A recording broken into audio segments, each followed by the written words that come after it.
बिस्मिल्लाहिर्रहमानिर्रहीम। अस्सलाम वालेकुम। जो लोग यूएई से पाकिस्तान इंडिया में आए हुए थे, अब वो वापस जाना चाह रहे हैं, 6 माह से उसके ऊपर हो गए उनके वीज़े को, तो आप न्यू परमिट लेके, वर्क परमिट लेके तो आप लोग ट्रैवल कर सकते हैं। अब न्यू परमिट किस तरह लेना है वो आप जो है किसी एजेंट वगैरह से पता करें किस तरीके से न्यू परमिट लेके तो फिर आप लोग ट्रैवल कर सकते हैं।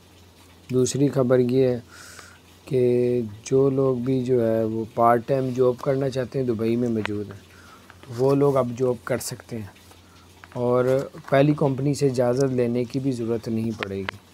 वो पार्ट टाइम जॉब होती है कि अगर वहाँ की मिनिस्ट्री से जो आपको पहले इजाज़त लेनी पड़ेगी, 100 से 500 दिरहम तक उसकी फ़ीस होगी। अगर आप ये पे कर देते हैं तो फिर आप बग़ैर पहली कंपनी से पूछे हुए पार्ट टाइम दूसरी जॉब कर सकते हैं।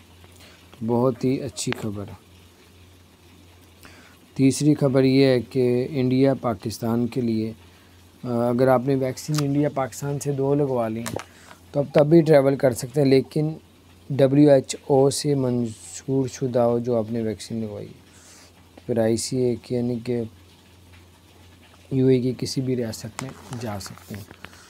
उसके अलावा आपको बताया कि एक्सपो 2020 में जो बसें चल रही हैं, अब एक्सपो 2020 यानी जहाँ पे होना है वहाँ पे अब जाएंगे, तकरीबन 16 दिन रह गए बाकी। वहाँ जाएंगे तो बस में जो सफ़र किया जाएगा वो बिल्कुल फ्री होगा, कोई भी चार्जेस आपसे नहीं लिए जाएंगे।